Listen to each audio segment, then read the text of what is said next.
This is a University of Otago podcast.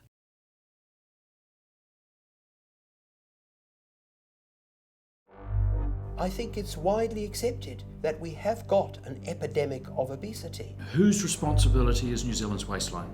It's a very interesting way of asking a question. People do know what to eat in the main, and they do know that they should be physically active. The difficulty is making those behaviour changes. We don't need to smoke, we don't need drugs, we don't need alcohol, but we need to eat 3 times a day. And that is what makes this whole issue so extremely complex. Obesity is probably one of the most important causes of ill health worldwide.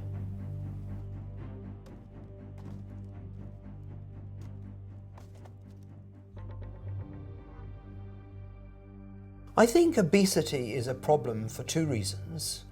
One, it is extremely common in New Zealand and most other countries worldwide. And secondly, the consequences of obesity are absolutely horrific. Perhaps diabetes is the most important of all, but I think people forget that even cancers are strongly associated with obesity. I think the most important point to make is a negative one to start off with, and that is there's no way that this can be due to genes. Genes can't explain why obesity has become an epidemic over a relatively short period of time. So it must be either to do with lack of physical activity or inappropriate eating. It has been said that we live in a toxic environment, which is not only because the air is polluted or the water is bad. We are walking around where there are ads, there are signals, there are smells, there are signs all the time telling us what to eat. The treatment of obesity is extremely difficult. The drugs that we have are totally ineffective, and in fact there is not a single really useful drug available.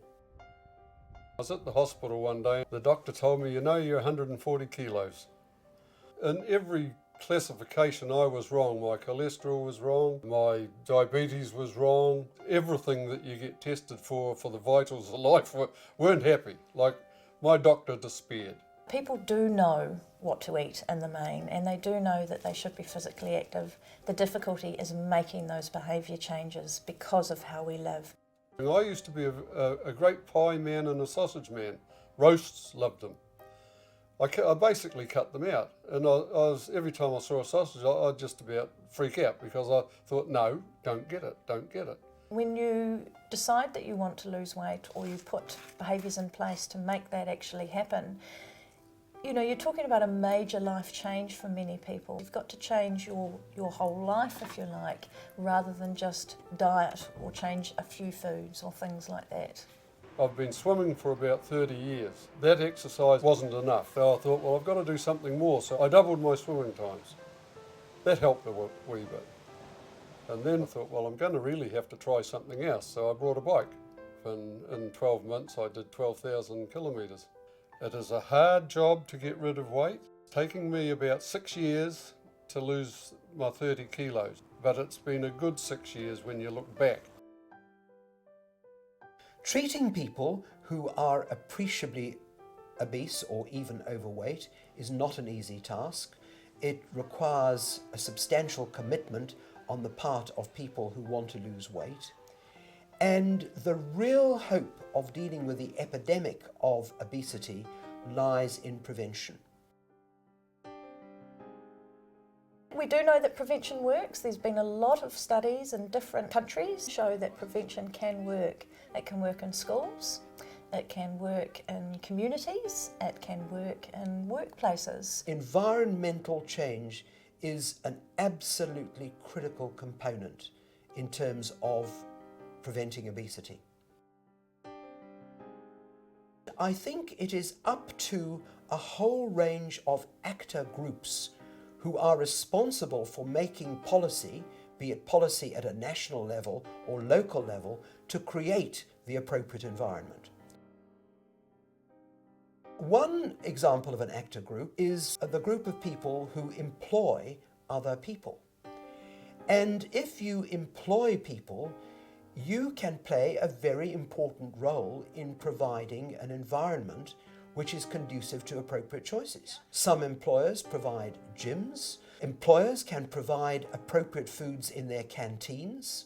So there are a substantial number of things that employers can do. Perhaps the most important environmental change is provided by governments, who can provide regulations or make laws to ensure appropriate environments. The government legislates in all sorts of areas. They legislate on smoking, they legislate on seatbelt use, they legislate on all sorts of things. Yeah, look, we legislate for a number of things, and people are still going to break the law. We legislate for tobacco displays and the age of purchase of tobacco. We have big road safety plans, but people are still going to speed and not use their seatbelts. There doesn't seem to be anything that we can do to encourage this government. We did manage with the Labor government to persuade them to set up a nutrition fund for schools, to introduce healthy school food guidelines, and to spend quite a lot of money on education programs targeted at children to encourage healthy eating. The previous government introduced a mechanism by which it became inappropriate, unacceptable to provide an excessive amount of energy-dense foods to children at schools. The current government believes that telling children what they should eat at school is a nanny state philosophy and has removed this regulation. This isn't a government that's too worried about points of principle or poster campaigns or internet campaigns. What we really want is to invest in things that work. Banning pies from tuck shops at school wasn't working. The kids just took off across the road and went to the local dairy. We do live in a free society where people are free to make choices for themselves, even when those choices are bad choices. Now, there is pretty much worldwide acceptance amongst people that are regarded as authorities in this field that creating a healthy environment at school, which includes a healthy eating environment, is an essential component. I see it every day when people tell me there are no fat kids in your school. You know, they're all skinny. If you'd been here 6 years ago, we would have looked like most New Zealand schools, where there was a wide range of sizes. Schools make the decision as to whether there should be dispensing machines from which children can buy energy-dense fast foods. We don't have a school tuck shop because the kitchen produces all the food, so there's no chance you'll be able to stop in and get a pie or a V or a packet of lollies. And in fact, there's very little chance you'll get them from our local dairies around here too, because the children have been active in going into our dairies and asking them not to sell those types of foods to our community. Schools can decide whether to have gardens where children can learn how to grow healthy fruit and vegetables and learn how delicious they are when they're eaten fresh.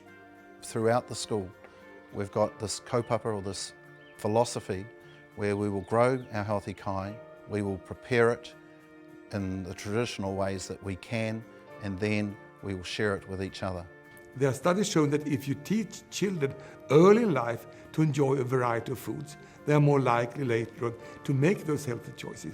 Because you can't enjoy a food you've never seen before in your life. I'm always encouraged by our 5-year-olds who are new to the school and how quickly they pick up on that kaupapa of growing something, watching it, looking after it, watering it, nurturing it, feeding it, and then the delight on their faces when they get to eat it. The reason that a lot of fast food companies will not make moves in this area is that quite often it reduces the taste, because we all like fat, sugar and salt in our food. And secondly, and sometimes the toughest thing to get your head around, is that it also costs more. I don't think that there is any doubt that one needs to think very seriously about what happens in fast food outlets, because a large proportion of the population are regular consumers of their food. We've changed the oil that we cook in, which has taken out 730,000 kilos of saturated fat. We've halved the sugar in our buns. I would have to say that from what I have heard about the attempts being made by McDonald's, that they are making some real attempts to provide alternative options. McDonald's launched our Weight Watchers partnership in the start of 2010. And for me, I think that was groundbreaking stuff. That we partnered with an outside party and created some meals that were endorsed or evaluated on the same criteria as every other food was created in New Zealand. What I think is interesting about that whole area is where are those foods targeted? I don't think those foods are targeted to people who currently eat burgers. I think they're trying to actually get a new market in, so they're trying to actually get in the girlfriend or the mother perhaps, who will go to McDonald's and have a salad, and everyone else at the table will have the other food. So while I applaud them for introducing those menu options, in my mind they're not introducing them to replace the other foods, because that doesn't make good business sense, let's face it. They're actually just trying to increase their total market. I don't think it's really plausible that fast food will go away. I just don't think consumers' behaviour and the way society is moving towards that we will eliminate fast food. So we have to find a way to work together to influence behaviour within the category. Temptation is one of the hardest things in the world to get away from. Trust me, it is hard. There's no doubt that advertising work, and our best level of evidence for that is that they do it. We made the decision to only advertise a lot of choice as part of the Happy Meal, which is the seared chicken snack wrap, the apple slices and the drink. And what we found is that now 50% of those meals, the child is taking up one of those options. There is evidence from Canada that if children are not exposed to these adverts where they are encouraged to ask their parents or to select for themselves inappropriate energy-dense foods, that they do not do so. We do have the ability to influence people. We do have the ability to influence children. We actually found that was quite a positive thing. One of the most important things that government can do is to not only discourage but to prevent food advertisements which encourage children to make inappropriate food choices, to be screened at times when children are likely to be watching television. So is there a place for healthy fast food in New Zealand? Well, it depends on what you define as healthy. I think there is room for fast food that is healthier than what it is today. Oh, I think believe the doctors in that when they tell you being overweight ain't good. Like, I know there's a lot of people around that are overweight that have no problems, but the majority have problems, and if you've got as many as I got, you wished you never had. We still need to take a long, hard look at ourselves as a country, look at what we're doing to our children, and look at what we're doing to our families, and think about the holistic, the bigger picture on how we can support each other. So the media, health-related organisations, schools, employers and the food industry all have a role to play, along with government, in changing the obesogenic environment. We have to fix this problem because society will not be able to cope with the consequences of leaving the situation as it is.